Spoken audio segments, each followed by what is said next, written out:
This is the Daily Signal podcast for Tuesday, October 15th. I'm Kate Trinko.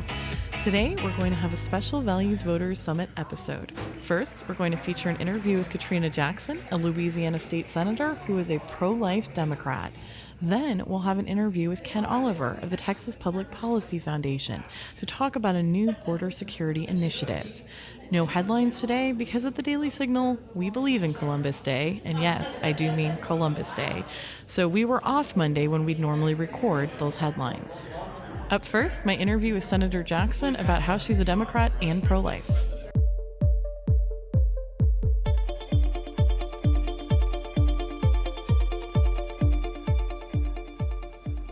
Okay, I'm joined today by Senator-elect Katrina Jackson of Louisiana. Senator Jackson, thanks for joining us. Thanks for having me. Okay, so first off, you've become very famous, I would say, for being pro-life. You spoke at the March for Life this year. Tell me, why are you pro-life? Because God tells us to be.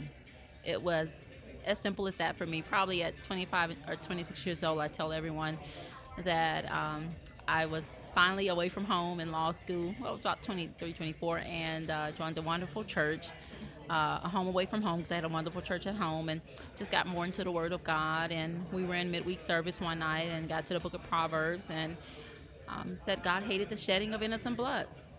And really breaking it down. It was the first time that scripture was addressed in the area of abortion, and really broken down and what's more innocent than a baby's life. And I said, anything that God hates, I'm going to hate. And did you identify as pro-choice before that? I didn't identify as anything. It wasn't a real big issue in my hometown. It wasn't. It had not been discussed. Yeah. Okay, and you are also a Democrat. Yes. And the Democratic Party is not known for being the most open to pro-lifers. So how has your experience been? Well, first in Louisiana, it is. I mean, not the party itself, but most of the elected officials in the state house and senate that are Democrats are pro-life. And we basically, in Louisiana, really, a lot of us base our politics on our family values, our Christian values, things that we were taught at home, things that we were taught in church every Sunday. And so you would find a lot of us, like our Governor John Bel Edwards, is pro-life. And so it's been a wonderful experience. Now you have pockets of Louisiana that where people are not Democrats are not pro-life. And sometimes that can be difficult in the sense of I've gone into New Orleans and other areas to do speeches and had to have security, for 6 months until things kind of leveled out. But overall, even traveling around the country, I engage Democrats all the time. I'm a pro-life, pro-prayer in school, pro-Medicaid expansion Democrat. And so they said, well, how can you get it right on all these issues? And I said, because I don't do party politics. At the end of the day, I'm a Christian before I'm anything. I've been real clear on that. I said I didn't want to be identified as before I was black, before I was white, before I was Democrat or Republican. I wanted to be identified as a Christian. And so that's every day the goal I wake up with is to identify with God first. And so it's just been easy in that sense. Now, advocacy and breaking the mold nationally is a different animal in and of itself. But even there, people think that most of the elected officials that are Democrats would be antagonistic. I hadn't experienced a lot of antagonistic confusion amongst elected officials. We have conversations about it. We talk about it. Sometimes you convert them. That's wonderful. And have you found, because, I think there are a lot of people on the left who are pro-life and are very frustrated that there aren't more people like you out there. Do people approach you, or do you know of people who say, like, they wish the Democratic Party and the left in general was more open on this issue, I guess outside of Louisiana, where it sounds like they are? Well, no, the Democratic Party in Louisiana has adopted the pro-choice platform, the party itself, not most of the elected officials in the House and the Senate. And yes, to answer your question, yes, even in the last presidential elections, people talk more about why wasn't there a Democrat who identified with being pro-life and what we call more of the Christian values. You're facing that right now during this time. The bottom line is this, is that we have a Democrat for Life organization that's national. It is bringing us together like never before. You're seeing that arm of the Democratic Party, who is pro-life, coming forth. Conversations are being had regarding presidential elections and everything else on why do we not see Democrats on a ballot who share our values. And that is something that's being pushed more. around the country, non-elected officials or those who are not even involved in Democrats for Life talk about it. I can sit in church and I can go to my local church and on program, and one of the mothers of the church will tap me on the knee and say, you know what, baby, good for you that you didn't let politics change you. Good for you that you didn't let politics persuade you to go against God. And that happens every day. I get calls from people in my district in Louisiana, outside of my district. I get emails, and it starts with, I am a Democrat. I believe in helping people, but I also believe in following the will of God. And so, yeah, it's being talked about. And it's just not by elected officials or those who are involved in politics. It's been talked about by a number of Democrats around this country. So when it comes to the African American community, where are people on abortion? I mean, obviously, I'm sure there's a range of opinions, but how overall do you think the community thinks about abortion? In my African American community, we're essentially pro-life. We may not say, hey, we're pro-life, but I tell people it's best to think is this: when we sit around the table on a Sunday evening after church with 3 generations of family members, we've never discussed abortion. We've never discussed a woman having a right to abortion. In most families, what we discuss is how good church was, how good God has been to us, how good family has been to us. And in our culture, traditionally, someone was pregnant and couldn't take care of the baby, hey, bring it to grandmother's house. Bring it to your auntie's house. Someone is going to help you raise that child. And so although we may not have in the past voiced that we were pro-life, all of our actions showed that we were pro-life, right? And so culturally, African American community is pro-life. And I know that sometimes gets confusing because most of us are members of the Democratic Party. Well, you have to think the average African American who's going about their life, middle class, we vote most of the time, but we're not so engaged in party politics if you look on a national stage. You have African Americans, but those are those who have traditionally been brought up in politics. But just in our communities, we don't really encourage abortion. We encourage abstinence, or if you're going to engage in sex, you engage in safe sex, if I can say that on the radio. But it's just point blank. I mean, you don't see us talking about women's rights. You see that more in a political party when people actually get more politically involved. So culturally, no, I wasn't raised in a culture that pushed abortion. And I think that's so beautiful what you mentioned about other family members helping, because I think that's something as pro-lifers we need to remember that, you can't just prevent the abortion. You need to help the mother and the child. Now, you've talked in the past about, I believe, seeing yourself as a whole life politician. Yes. Could you expand on that? Whole life means this: I don't ask a woman to choose life and then walk off and don't look at implementing programs that after she chooses life would help her. This is the thing I recognized in the pro-life movement, and no criticism toward anyone, it's just a reality. Where I live, there were advocates for life. And then after they advocated for life and you chose life, they would send you to a pregnancy center that helped during your pregnancy and after the birth of the child. But there was no holistic approach there, which means when Medicaid expansion came up, I remember saying, this is a 300-some page, this is a large bill. I was in the state legislature, and I said, this is a very large bill, but reading through it and the staff at the state level dissecting it. And I remember saying, you know what, it may not be perfect, but it's the law of the land. And I considered that part of my whole life stance, that 300,000 to 400,000 Louisianians that were working 40 hours a week would have health care. And so for me, that was part of my pro-life stance. Now, that's not saying that Medicaid expansion was the only remedy that could have come forward. The only remedy that could have come forward, but it was the remedy at the time. And so that's part of our whole life stance. You'll hear Governor Edwards in Louisiana talk about that a lot. He signed it into law after 3 years of it being in place with not being in law in Louisiana on his first day by executive order. He considered that a part of his whole life stance. And the reason why he considered that a part of his whole life stance is because he knew that in order to ask someone to choose life, a mother can be on Medicaid while she's pregnant. The day she steps out of hospital from delivery, she's dropped from the rolls. Medicaid expansion prevented that, although the baby would have stayed on the chip, which is a form of Medicaid. So we look at whole life Democrats that way. Or I believe in programs that provide a hand up and not a handout. And so I'm for some reform in our social programs, but not to the point that it doesn't give a mother or someone who chooses life a fighting chance at having a life and their child having a good life. There is a pilot program that I authored and Governor Edwards signed into law last year that we're underway with that matriculates a mother and our family, because her father's raising children, off of benefits and get them trained. Right now, in the state of Louisiana and in most states, if a woman has kids, one child, and she goes out to get a job and she's on some of the social programs, the moment she starts working 40 hours a week, it cuts off. And so I've heard people say it's cheaper to stay on, so it's better living to stay on social programs than to be cut off and not be able to afford things.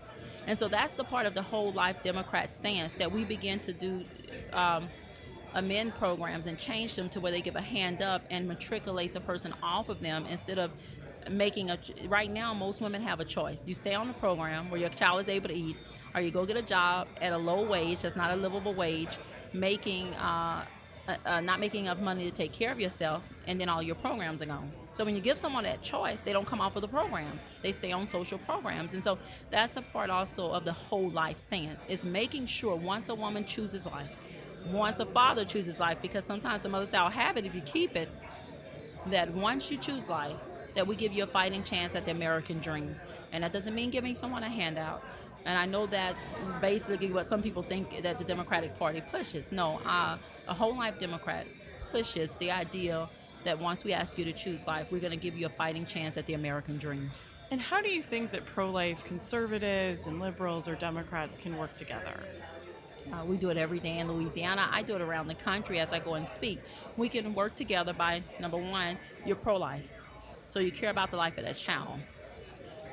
Where we can work together is really starting to change both our views on how we care about the life of the mother after the birth of the child, and how we care about that child's life after its birth. I think right now we can work together on the pro-life issue all day long. That's considered pro-birth to me. Okay, the birth, that's pro-birth. I think where we can work together more, I know where we can work together more, is on our pro-life stance, what it means. Because it's one thing to be pro-birth, it's another thing to be pro-life. And when we come together and really expand what it means to be pro-life, that's where you're going to see us working together. That's where you're going to see the gap, I believe, closing. And that's where it needs to close. And what I mean, the gap between parties, the gap between races, the gap between communities on what being pro-life means. And you eliminate the need for anyone to be advocating for abortion rights. I mean, you're going to have some. But when we work together to reform social programs, when we work together to create avenues for families, low-income families, that's where I think we can work best together and eliminate and put a big hole in the advocates' reasons for being pro-choice. Okay, last question. How do you handle having the first name Katrina in Louisiana? Well, I look at it a different way. And it was funny. When before I ran for office, I was a staffer at the Capitol. I began to staff the Capitol about 2 months after Hurricane Katrina. And so the New Orleans legislators were actually living in Baton Rouge. They couldn't go back. Oh, wow. And so I met someone, and it was a legislator, and I said, hi, my name is Katrina. She said, stop playing. That's not. I said, no, seriously. I was like, my name's Katrina. And so she was like, can I call you Renee? I said, well, you could, but I'm so used to being called Katrina. But I look at it a different way. When religious leaders looked at Katrina and what it stood for, it was a cleansing, not the storm, but the name and the connotations behind it. And so how do I handle it? Sometimes I laugh, and I have laughter like that. Some people now that, we're kind of not past what happened, but we're rebuilding and getting our base again. When I come into Oregon, sometimes they say you're just like Hurricane Katrina. You just storm in a room. And so you handle it with laughter, but you also handle it with a seriousness of purpose, that when you step in a room, sometimes it gets attention, and that may be your lead way into advocacy. So Well, as a fellow Katrina, as I mentioned to you, I get my share of comments about it, but I have never lived in Louisiana, so I can't imagine what you're going through. But thank you so much for joining us, Senator Jackson. Thank you. Do conversations about the Supreme Court leave you scratching your head? If you want to understand what's happening at the court, subscribe to SCOTUS 101, a Heritage Foundation podcast breaking down the cases, personalities, and gossip at the Supreme Court.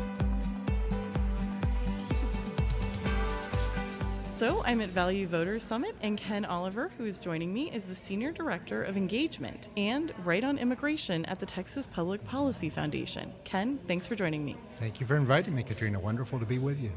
Okay, so you are part of a new border security coalition. Tell me about that.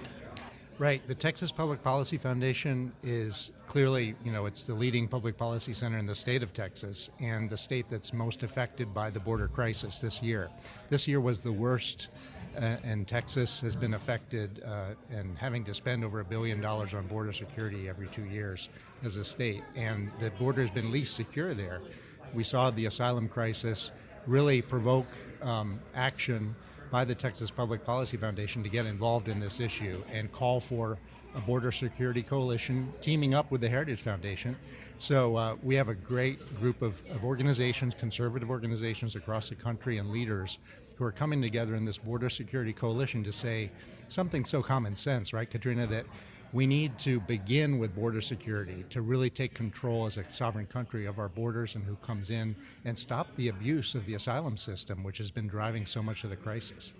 So what is this coalition hoping to achieve? Well, we want to focus attention. We're going to be providing a study next week, Katrina, of border security statistics, the federal government statistics of how many apprehensions, how many getaways, how many turnarounds, all these statistics that the government has every month and sometimes doesn't release as frequently as they should, actually, to determine how secure really is the border and by sector. Because as I mentioned earlier, the Rio Grande Valley sector is the least secure, and that's where a lot of the construction of the border wall will be taking place over this next year. So you were part of the Right on Immigration Initiative. What is that? What can you tell me about that? Sure. Right on Immigration Initiative is the program of the Texas Public Policy Foundation, which is taking on this area of immigration's impact at the state level. And as Texas is so affected by immigration done wrong, we want to do immigration right. We're pro-immigrant legal immigration. We want to begin by securing the border, beginning with the state, which has almost 2/3 of the southern border, which is Texas, and then going from there to how do we do immigration right. And we clearly are on record as a public policy organization in favor of changing our current system toward a merit-based system where we're aligned with our needs as an economy. And it all begins with border security, but then step by step, as President Trump has indicated, he wants to move in that direction too. The administration is going to be introducing legislation to change our system where we have more immigration tied to work and less tied to just family relations. So how are Texas and Americans in other border states affected by the immigration crisis? You mentioned that, of course, it matters to Texas Public Policy Foundation because being right there, it's having an impact. But what exactly is that impact? Right, we're all affected, and the impact has been, as we know, up until very recently this summer, that people were getting in by claiming with a child that they were seeking asylum, and they would, unfortunately, due to the Flores agreement, the settlement under the Obama administration, there was a settlement where eventually it was determined that you could not hold a family more than 20 days, and then after 20 days they would be released if they had a credible asylum claim. And unfortunately, about 80% of the claims were determined to be credible, and so people realized that bringing a kid was a ticket. So people from all over the world were coming in. We were at hundreds of thousands every month earlier this year, coming in. And so the system was just flooded, and people were, we saw on the border of Texas, for example, Catholic Charities, for example, just unable to cope with the amount of people coming into their refuge areas. So it's all really been an abuse of the asylum system that the administration has taken steps to correct, but without Congress acting to close the loopholes that exist, we're not going to get a permanent fix. I think it's really the impact is that we just have more and more people that are not supposed to be in the country, right, that are abusing the system and have been able to take advantage of the system in a way that is not right. So prior to this, you worked at MRC Latino, which is where I first met you. How does Spanish language media cover the situation of the border? And do you think that affects how American Hispanics perceive it or no? Yes, Spanish language media, beginning with Univision, right? Jorge Ramos has been in the anchor chair there for over 30 years, and he's really an advocate, an activist anchor, right? And unfortunately, he and many others at those networks tend to say that if you support legal immigration but you're against illegal immigration, you're anti-immigrant. And it's so unfair and biased, the use of the language that we've seen in the Spanish language media over and over again to characterize as anti-immigrant policies, which are very pro-immigrant. It's actually to keep the U.S. a successful country that's attractive to immigrants, because if we allow our social safety net to be abused and broken by illegal immigration, then we won't have a country that's worth visiting and or immigrating to. So Spanish language media has been a real challenge. I think many viewers are smart, and despite the activism, it's so obvious that many viewers realize, just like in English language media, that they're not being told the whole story. Okay, well, Ken Oliver, thank you so much for joining us. Thank you, Katrina. Wonderful. And that's our episode from the Value Voters Summit in Washington, D.C. We'll have more interviews this week from the summit, so stay tuned. We'll see you tomorrow for a regular show. The Daily Signal podcast is executive produced by Kate Trinko and Daniel Davis. Sound design by Lauren Evans and Thalia Rampersad.